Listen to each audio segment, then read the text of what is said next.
you'll be able to do that. With that, we changed the profiles in Circle. So there are 15 questions that will literally take you, I would say, less than 10 minutes to fill out. That allows us to do all this stuff. So you can imagine our ability to do this really, really, really well is totally dictated by, whether you guys fill out those profiles or not. So if you guys could all pinky swear with me right now that you will absolutely fill out your profile, I would so greatly appreciate it. And it's really not for us, it's for you guys, because we get so many people that are like, do you know a CFO here? Do you know like who's in Chicago or who, like all these questions. So this is the solution. And it really dictates that you guys fill that stuff out. So that's that. We do have a Legend series next week with Chris Hetherington. Chris is a Yale grad. He played 11 years in the NFL, and now he's the CEO of Fathead, which was a fairly iconic brand and killing it. And then it took a nosedive. Chris came in to revitalize the brand and has done an incredible job. So I'm excited about that. But my longtime friend, who I coined Lori Legend many, many, many, many years ago. Lori and I have known each other for 11 years and 4 days as of today. I don't even think she knew that. But so 4 days ago was our 11-year anniversary of a wonderful friendship. And she has just been an incredible supporter of me. And I have done my best to support the efforts that she puts so much energy into. And that is really, Women's Sales Pros. She has run for the last, I don't know, 13, 14 years. And has just always been an incredible advocate for women in sales. And this comes off of, a career at companies you probably never heard of: Apple, IBM, HP, Siemens, Thomson Reuters. She's worked for a couple decent companies in her day. But what a blessing to have her in the community and to have her come share with us today. So I'm always excited. Lori Legend, thank you for joining us on a Friday afternoon, a Halloween. We should be in costume right now. I should be in full platypus regalia, but okay. Lindsay wins the prize. Very nicely done. But that's almost too fashionable. I'm just saying. It's very on brand for you, though. Anyway, without any further ado, Kathy, do you have an intro? Kathy has no intro. All right. Lori Legend, the floor is yours. Thank you, Scott. Wow, it's such an honor to be here and see everybody. I'm just loving this. Some of you heard I had kind of a rough week. I had a scary near accident on the highway, and all is good. And so, it just makes you appreciate, and your life kind of passes by and you're like, wait a minute, I got to get more stuff done. So it's just encouraged me to keep moving toward my goals and be appreciative for the moment, love everybody around you, and, give them a hug today, because you never know, like a split second, something almost changed for me, and I'm very fortunate that it didn't. So, but I know that, we have corporate folks on the call. We have former corporate folks. Many people are small business owner, founders, startups, entrepreneurs. And so when you talk about something like growing revenue, it's different for different people and where you're at. So I'm hoping that this is interactive. I haven't participated in a power hour before, so I'll share some of my ideas, but I'd love to get some input from the room. There's a lot more knowledge in the collective room than in any one person here. But I did mention that I would talk about strengthening ways to strengthen your team, whether it's you as the person running sales or whether you have a team to work with. There are some fundamental things. And I think one of the first things is to make building your business, growing revenue, growing your company a priority. And for me, that means that it's blocked in my calendar. So I have time in my calendar every week. And for me, it's every day. I have this little formula where I work to have 3 conversations every day with people about their company. Now, that may not be a direct prospect, if you will, but I, like Scott, and the whole, I went through his Oprah, Who's Your Oprah program. But for years, I have done more business through strategic referrers, people who can refer multiple people. And what's always amazed me is the idea that this hasn't taken off universally, that if you're building business, you have your customer list, right? Everybody have a list of customers and past customers, and you have a prospect list. So we have targeted companies we want to work with, hopefully. If not, please do that. But the third list is, to me, the most important list, and that's your strategic referrer list. It could be tied in with what Scott's taught about the Oprah strategy. For me, I want to catch up with people who have referred me past business and who can refer me future business. The great thing about these people is that they can refer multiple people over time. And so why wouldn't you once a month or once a quarter send them a card or give them a call, and you ask them about them, not about, hey, if you know anybody, I'm kind of looking for this or that. It's all about them. But it's the proximity bias. When people see you, they hear you. Years ago in sales, we would show up at our customer's location and they'd say, hey, oh, Scott, we were just talking about that Outlier project, perfect timing. And so the proximity bias can happen through the phone. It can happen through Zoom. It can happen through LinkedIn. It can happen in a lot of different places. But when people just won't remember that we have too much on our minds. We don't see your LinkedIn posts, probably. It's really difficult. Don't expect anyone to be seeing everything that you're doing out there. So my first tip for anybody, whether you're in corporate, whether you're on your own, you're building your business, is to think about that third, I call it the third list. And it's your strategic referrer list. And why wouldn't you follow up with people as closely as you would your customers or your future customers? So anybody have anything to add to that? Or Scott, you might have comments. I could listen to you all day. You have so much wisdom. And I love that,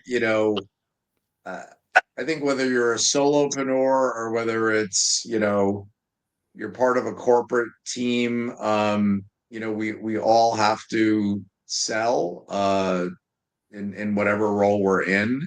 And I think, you just have exceptional knowledge in this area. So I'm excited. But yeah, guys, as always, let's make these as interactive as possible and, throw out things as Lori speaks, maybe challenges that you're running into, because the chance that she has the answer is, in my opinion, probably pretty damn good. Karen, what do you got? Hi, Lori and everybody. Hi. Good morning and happy Halloween. I wanted to reiterate what you were saying about the proximity piece, because this actually recently happened to me from on the other side where somebody was calling. She calls about every 6 months. She's a realtor that I've known for years. And I remember telling my husband, I said, we're never going to buy from her. I mean, we just like, we're not in the market to buy a house. And it was so funny because he goes, yeah, but if we did, who would you call? And I'm like, well, Rika. I mean, it was just so funny, like in that moment.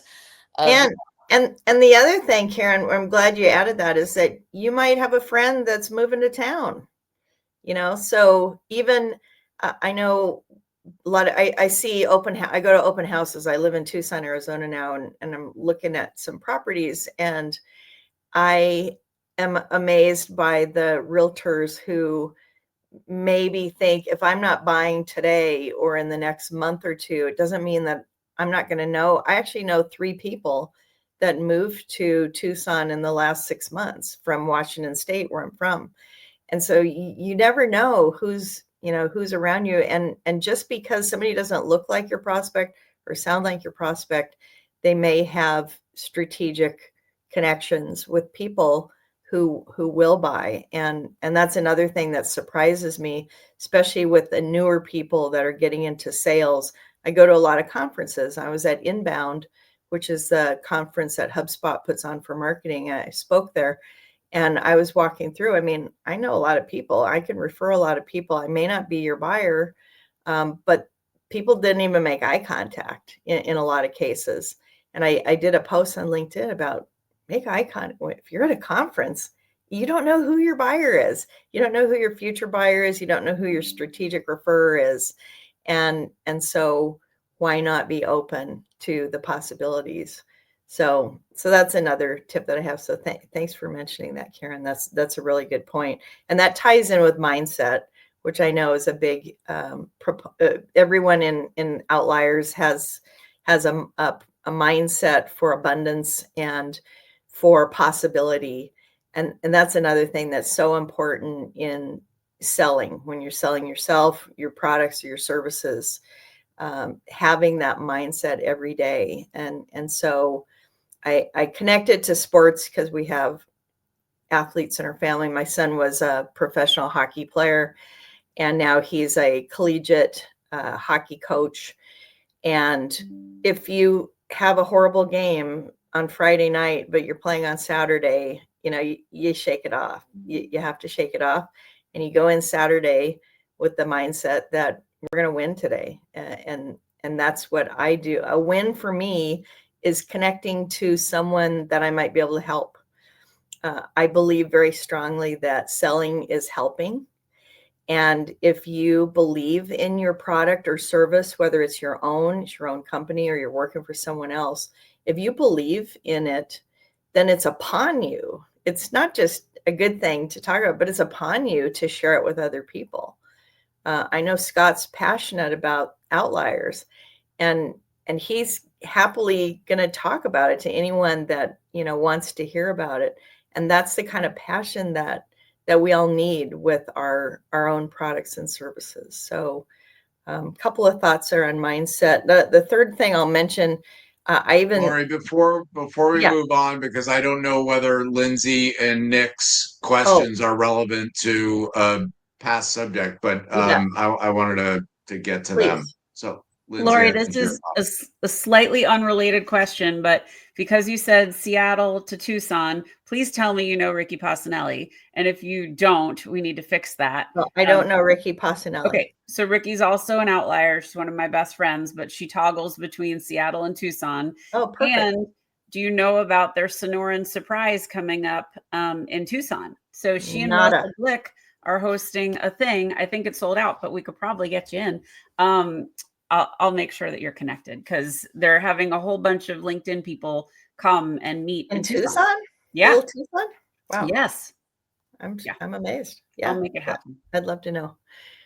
Thank you. And Nicole? I wanted to say, I never thought about that strategic list, to be honest. I don't know why. But I really like what you shared, because it kind of reinforced something that just happened yesterday. There are a few people that I, stay in touch with here and there. And out of the blue, she reaches out yesterday and says, do I know anybody that does digital magazines? And probably she thought about me because I'm in publishing. So it was so great that I got to reach out to a very good friend this morning. And she's like, please put us on intro together. And I did. And it looks like they're gonna, work together. So you're right. You just never know who's that one person you stay in touch with. And then somewhere along the line, one of them is probably gonna come back to me with a referral, and you just don't know. Right. So I'm glad that you shared that, because sometimes as you get busier as an entrepreneur, you start to cut down in certain areas.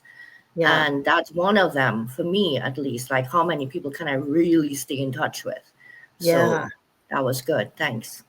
Fantastic. Yeah. And the great thing about an abundant mindset with this is that if I give you a lead or connection, introduction, it doesn't have to come back from you. It'll come back from someone else. And I mean, I've spent my whole career, 22 years, I've had my company, and probably every week someone will reach out to me with a referral or a possible opportunity, because I abundantly share with others. And if I know of someone that I think can be of service to someone else, because again, that's what selling is. And if anyone has kind of a negative connotation with the word selling, it lies in your head, not out in the world. Selling is helping, and it's upon us. You want to make sure that you have your messaging, it makes sense, so that people know who you and you know who your target market is. And then also, are you solving a want or are you solving a need? Because solving a want, they say a vitamin, are you a vitamin or a pain pill? If you're solving a want, that's a harder thing to do when times are tougher. People will pass on. They'll say, thanks, we'll do it. Someone just told me we'll come back to you in 2026.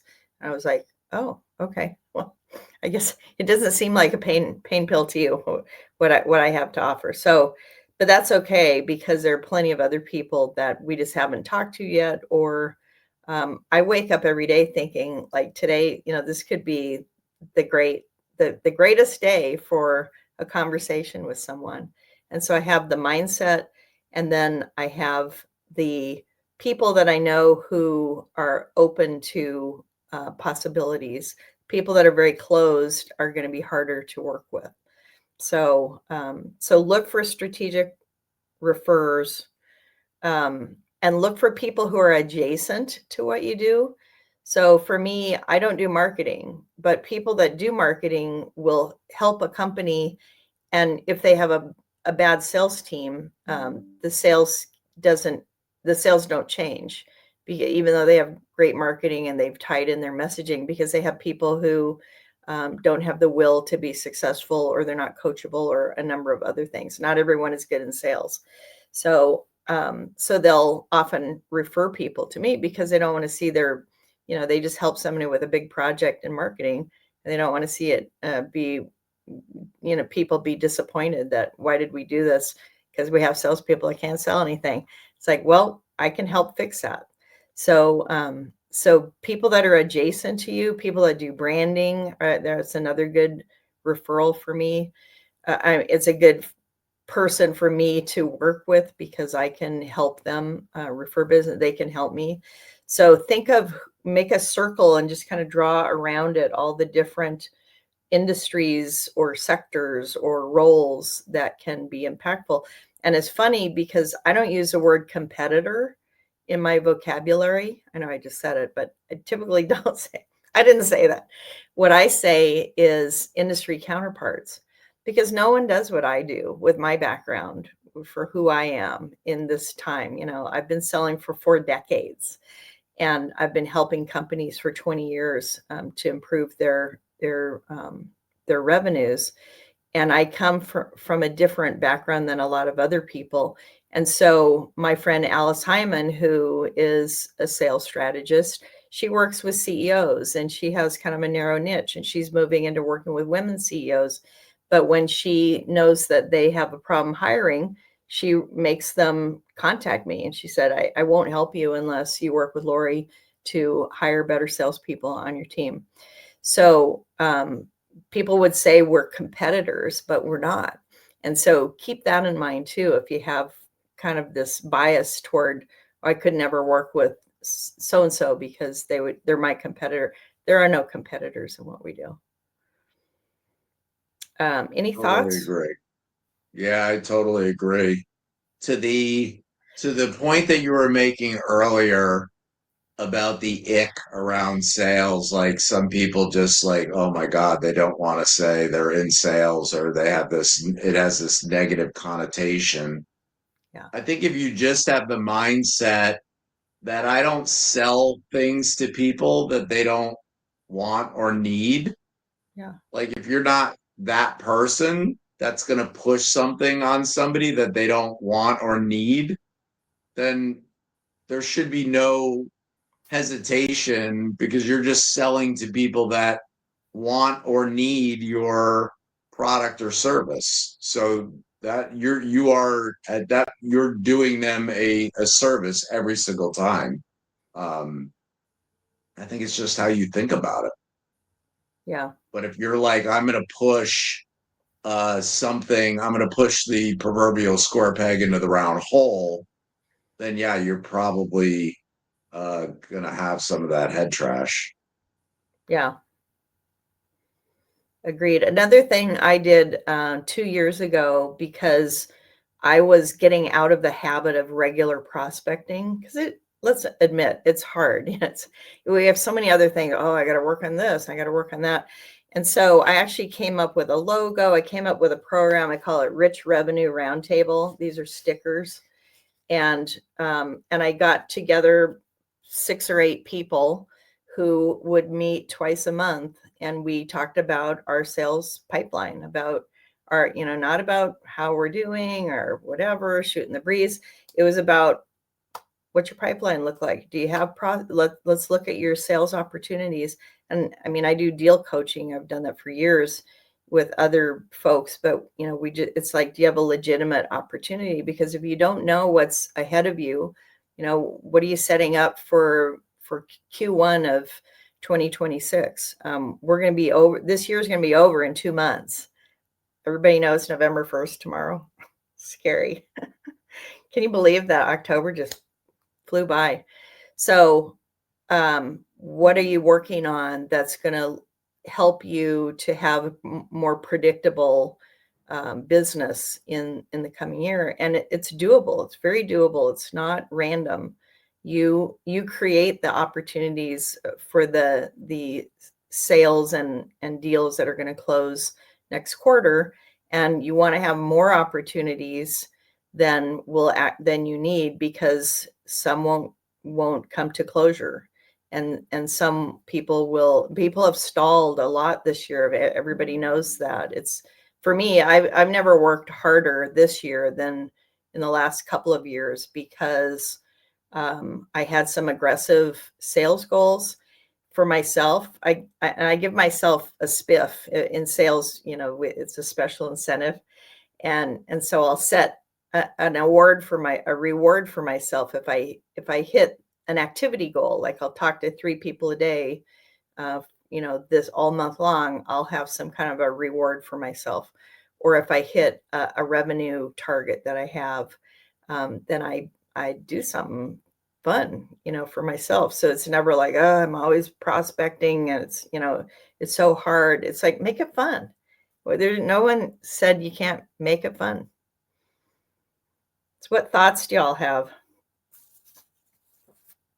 I have a story and then a question. So I came on here because the idea of predictable, you just use that word predictable. Mm-hmm. As a consultant doing keynote speaking and leadership and development training in organizations, that isn't really part of my vocabulary, that idea of predictable. So I'd love to hear what that means to you, and maybe I need to change my definition of predictable. But then this other idea of like just doing things that scare you and doing things that are different. And I love that idea that you're talking about, that you don't know where it's going to come from, right? So I'm doing this 1-day leadership development program I'm 5'2", my friend Chris is 6'7". We're calling it the Big and Small of Leadership.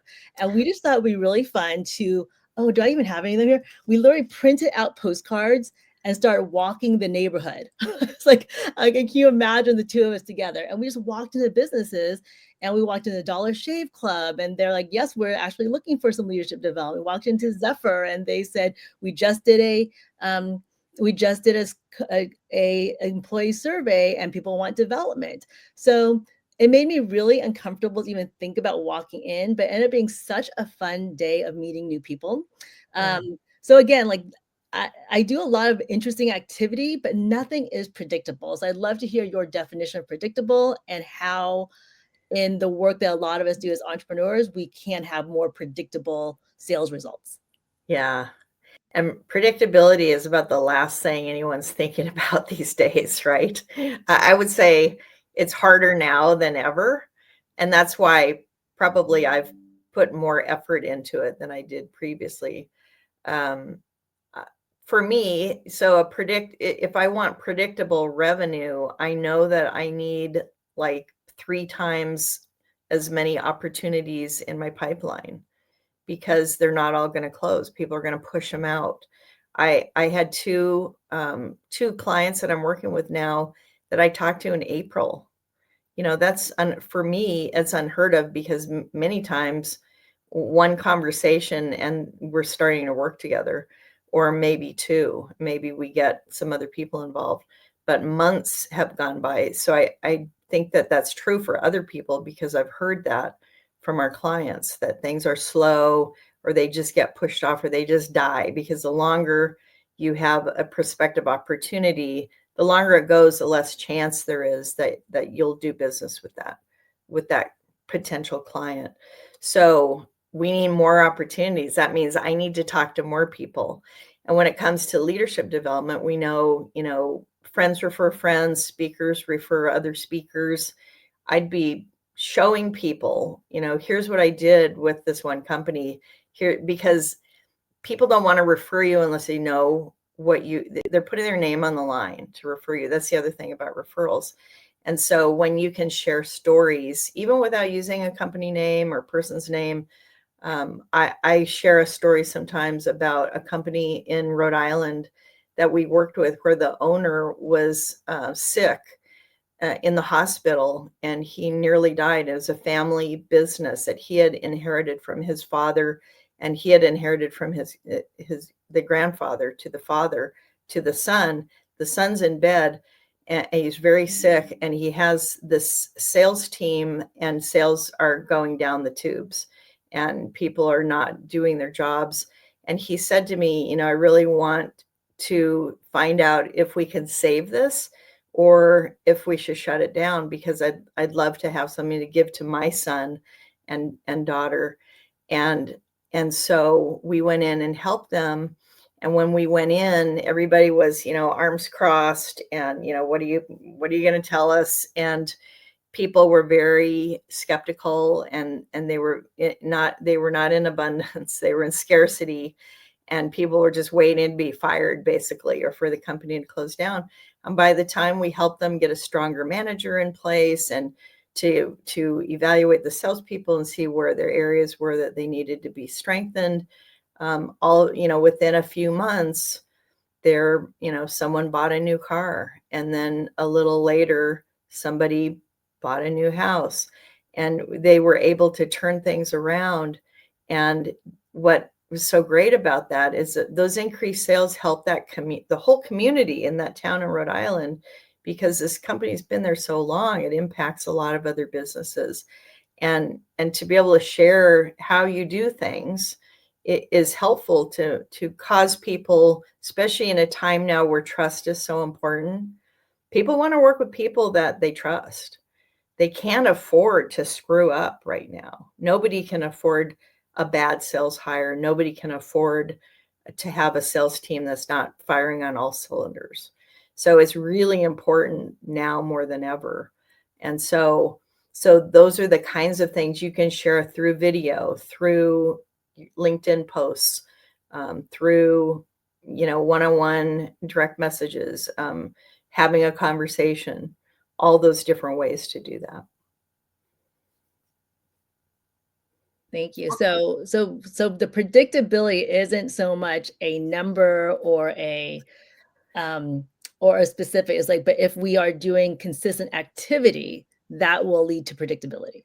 Yeah, I mean, I pick a number every year. I pick quarterly goals. But based on my activity, I'm going to get to them or not. And when I don't get to them, I know that something happened. I didn't have enough opportunities, because if you learn about yourself when you're an entrepreneur, Scott, you probably know this, when you talk to future outliers, you probably have a percentage of all the people you talk to, a certain percent are probably going to join for various reasons. It's not just because of what you say, but it's because whether they're in the right mental space and they have time and they have space in their world, and this is a need that they want to solve for. And so you get to be where, like, well, about 25% of the time when I talk to people, they join, or it's 50% or 75% when you're really good. And so then I know you can actually do the math, and you can figure out how many people you need to talk to, because when you believe in a big abundant world, and I think most people on this call do, it's one of the best things you can do. If you don't believe in a big abundant world, is that there's tons of opportunity out there. You just don't know where it is.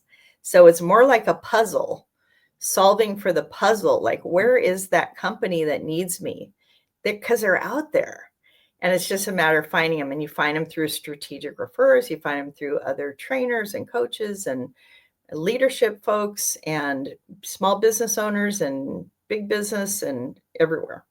Great, thank you. I think too, sometimes the answers are the most boring things, and the things that we don't want to hear.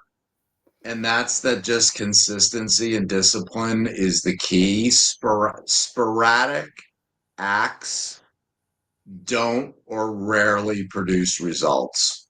Right. Sporadic acts rarely produce results. And when we really analyze a lot of the things we do, it's like, I'll just use January as an example. January, a lot of people are going to hit the gym. They're going to start, maybe sleeping better, hydration, whatever. They're like, it didn't work. Well, yeah, you did it for 3 weeks. Nothing works. That, like, sporadic acts don't work. And we trick ourselves into thinking that we're a lot more disciplined and consistent than we really are. As a former chief revenue officer, I was a chief revenue officer for 17 years. And I would say, I'm not sure I ever saw a sales professional that consistently did the right things that failed. Like, literally, it doesn't happen. Yeah. And they may tell you they're doing all the right things, but it's almost always not true.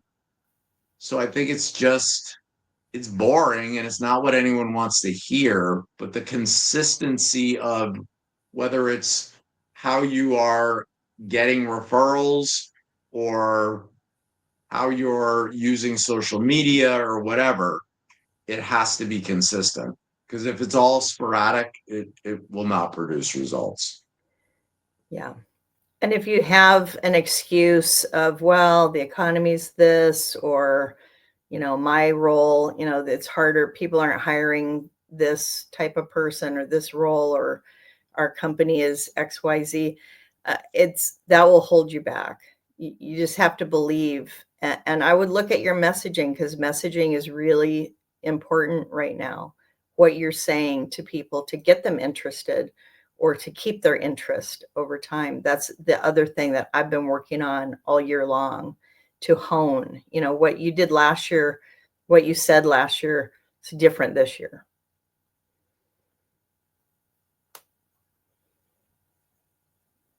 Other thoughts, questions? Hey, Lori. Can you hear me? Hey. Yes. So I'm curious what you're adding to your messaging, kind of what you've broken it down to that you've found has worked. I agree that, it's always changing, right? But what have you found in your messaging that people want to hear now? People want to hear that you know who they are and what they need as much as you can find out. There's so many ways through AI tools and different things to know more, so that you're not showing up to a call saying, so tell me about yourself. Like, that's death right there. You want to be able to say, because you're in the XYZ industry, some of the people I've worked with have found this challenge happening. Like, I'll talk to people about the fact that sales are taking longer to close this year. And, based on the fact that you're in this industry, I was curious how that's impacting you, so that I know something about you. I've invested a little bit of time ahead. Many people, when they reach out to us, they've been thinking about this for a long time, and they've looked at other possibilities. Sometimes you're one of the few choices they've narrowed down to. You don't even know that yet. And so you have to be ready to, approach them with the sense that, yeah, I understand your industry. I understand your business. And, I'd like to know more, because we still need to know more. But the whole approach of not knowing anything about someone anymore is almost lazy, if I may be so blunt, because it's just too easy to find out about people in advance and companies. Makes perfect sense. I think, Jerry, too, you're a recruiter, and I've just seen that. I don't think this is you, but I've seen so many people in recruiting that have let the tail wag the dog. They literally, the customer will ask you for the most absurd, like, there's one human being like this on the face of the earth. And the recruiter's like, yeah, okay, they don't push back at all. And this is maybe an unpopular opinion, but I've always felt this way in sales. I should be the expert in whatever it is that I do. And I should know 10 times more than the person I'm talking to. And so with that, I'm going to lead them around. I'm not going to let them dictate how things go. I'm going to listen to them, but at the end of the day, I'm the expert. I don't need to be, I don't need to be smarter than them in every aspect, but I certainly need to know a heck of a lot more than they do about what I do. So when it comes to, like, my talent strategy company, I have never spoken to a founder that knows more than I do about talent acquisition, onboarding, and retention. And I'm not saying that to be like a blowhard. It's just true. They don't know even remotely as much as I do, but I put in the work to do that. Yeah. And I think there's just a lot of people that truly go in and they don't feel like the expert. They do feel like the person they're selling to knows more than them. That is a crappy way to sell and to feel, because I don't know, you're just, you have to be the expert. Yeah. And that ties into being a must-have and not a nice-to-have. Here's why. Because you have that insight, and you have people are telling me, you're a good solution because you've been out there. We trust you. And I'm hearing trust a lot now. I didn't used to hear that. So that's another thing for being around and building your brand in different places like LinkedIn or wherever. Those things pay off.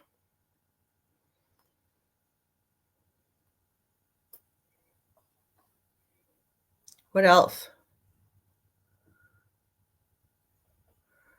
Anybody else running into any challenges when it comes to keeping a robust pipeline and good deal flow and all of that?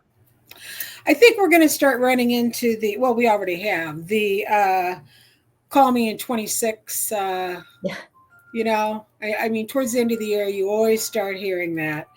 And so I'm curious if you have any kind of comeback for that, or if you're just, okay, I'll call you in 26, or how you're handling that. Yeah. And did I understand right? Are you a recruiter? I am. Yep. Yeah.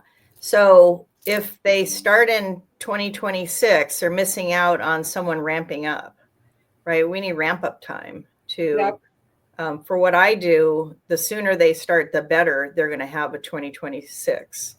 And so they can't afford to wait that long. So I'm going to tell them why they can't afford to wait and see what they think about that. Sometimes people agree. Sometimes they just say, I don't have the budget. You know, I get my budget January 1st. Go ahead. The mindset of a prospective employee also is, this is the time of year that most people go, do I want to do this shit again next year? Do I want to work for this company, or do I want to do what I'm doing for another year? And they're mentally either signing up for it or not. So a lot of people are in that evaluation stage. So it's actually a really good time to approach people about new opportunities, because they're kind of in the mindset of evaluating, especially in sales. I think in sales, you're like, God, do I want to do this again with this company selling this product or this service or whatever the case may be?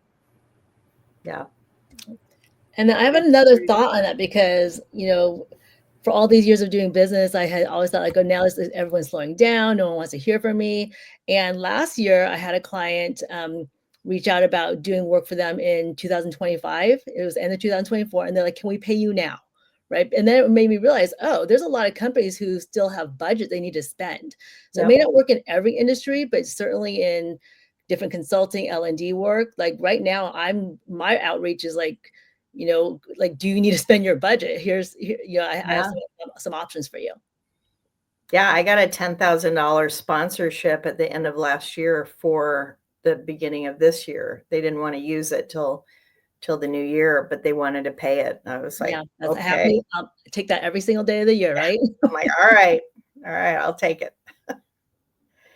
Yeah, it's a really good point. Kiss of death too is giving yourself leeway for things not to be going great. So it's like, it's the summer, so it's slow, or it's this time of year. It's like Holidays. All this head trash that's really not true.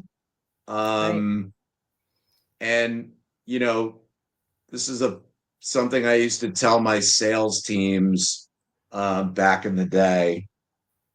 You know, there are people that would say, well, I can't prospect first thing when I get in the morning, because the people that I would prospect to, like, they're just getting in, like they're grabbing their coffee. They don't want to hear from me. And then I can't call them from like 10 to 11:30 because they're like really getting into their day. And then I can't call them from 11:30 to like 1 because they're out to lunch or they're thinking about it. And then I can't call them from 1:30 to 4 because they're back into their bulk of their day. And then I can't call them at 4 because they're ready to go home. It's like, well, when are you going to call anybody? Like, never, because there's never a good time. You have to, whether you're a solopreneur or it doesn't matter. You have to just get rid of all that head trash, because none of it's true. It's just none of it's true. But you could paint that scenario and then give yourself 5 minutes of optimal. It's like trying to figure out when the best time to post something on LinkedIn. Like, I don't know, maybe there is a great time. I wouldn't give it 2 seconds thought. I don't think so. Yeah, I mean, we call that supportive beliefs versus limiting beliefs. And if you have supportive beliefs, you're going to think about and say things to yourself and to others that move you forward. And when you catch yourself, it's okay. So for example, when I was, in this traffic accident this week, I thought I had a lot of negative things going through my head. And then eventually I thought, oh, wow, like, I'm okay. I only have a broken window. I could have had a horrible accident. I could have been gone. Like, there's so many things that could have happened. And to be able to catch it and then flip it. So it's not bad to have, an unsupportive belief in your head. a limiting belief, but to be able to catch it and go, oh, I see what you're doing. And I talk to myself in my head and I'll just be like, okay, well, I hear that, but now I'm going to flip it to something that supports me going forward. So I don't talk about negative or positive things. I talk about, are you being supportive to yourself and your goals, or are you limiting? And positive and negative have a lot of baggage, I think, but supportive and limiting it's just, are you or aren't you? And if you're not, how can you flip it to support yourself, to say, I'm going to have the best November, December I've ever had. Who's to say you won't? Only you. So think about how you want to start November tomorrow and how you want to end the year, and then, kick off 2026.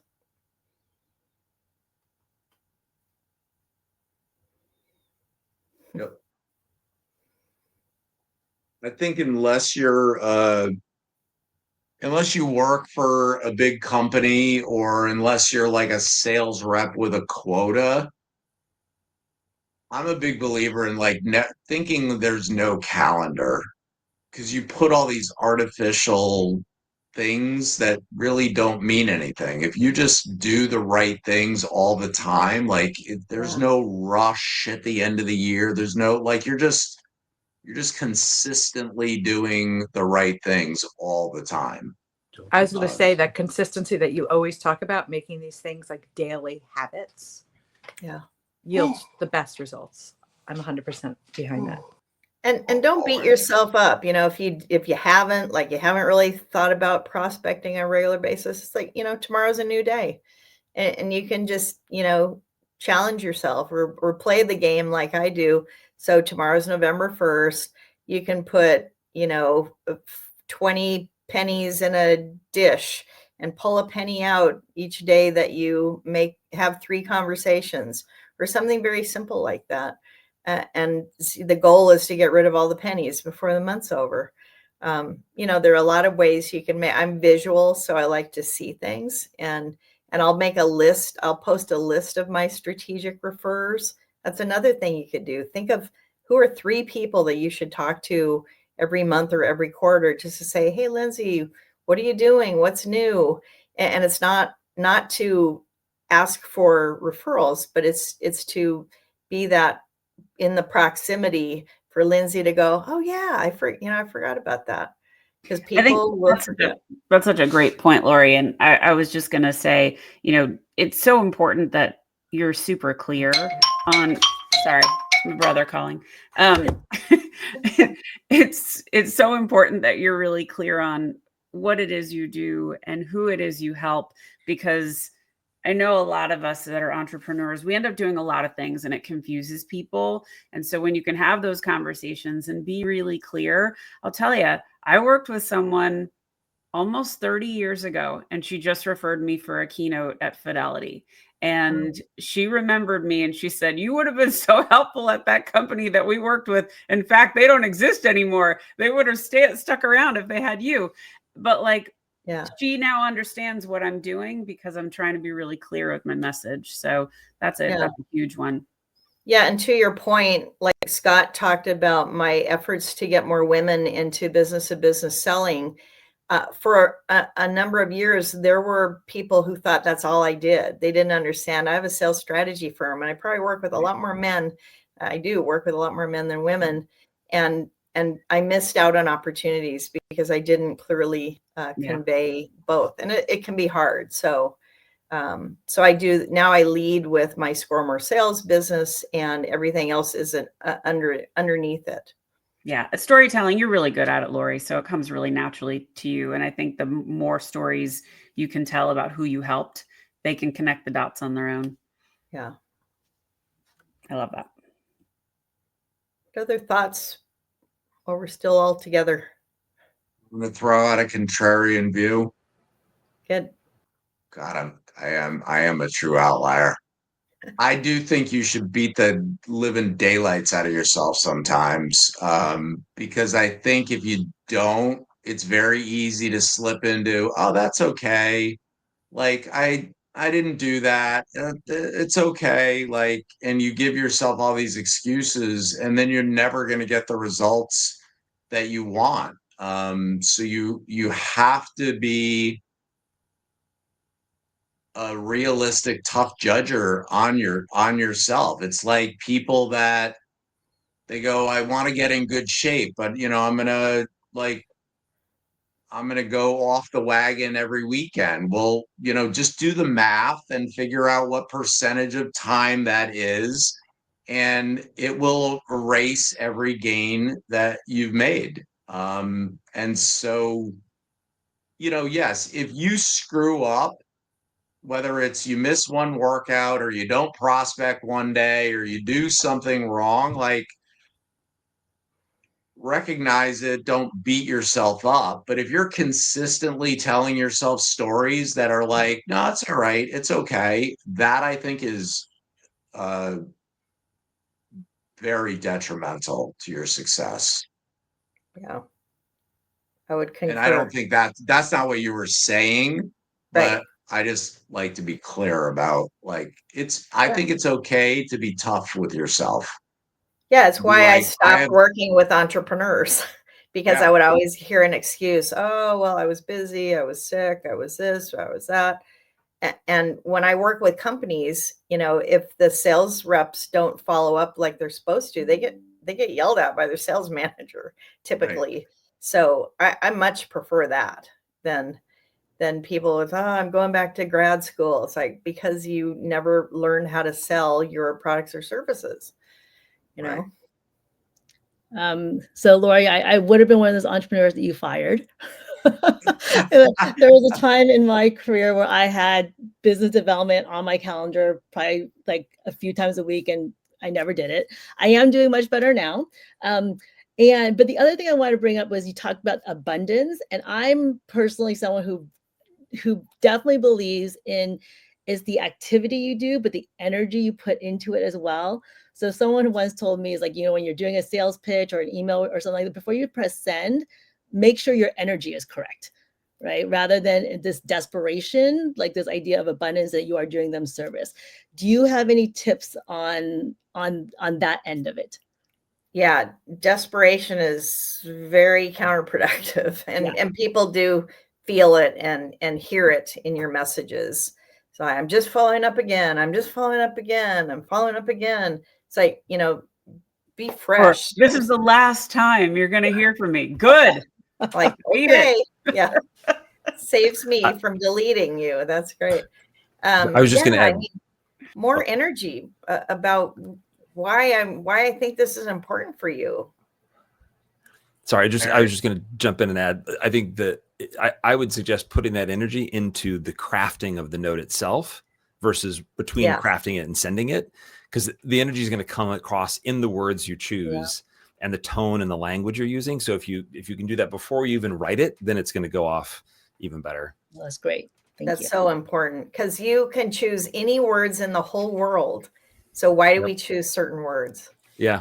And I think that's really important to look at, whether you have powerful words, whether you can say more with less, because that's ultimately what you want to do. Yeah. Great. Thank you. I think that lack of desperation is huge. So I call it selling without selling. So most of you, in the not too distant past, we had our first call, and I don't know that anyone would say that I pitched.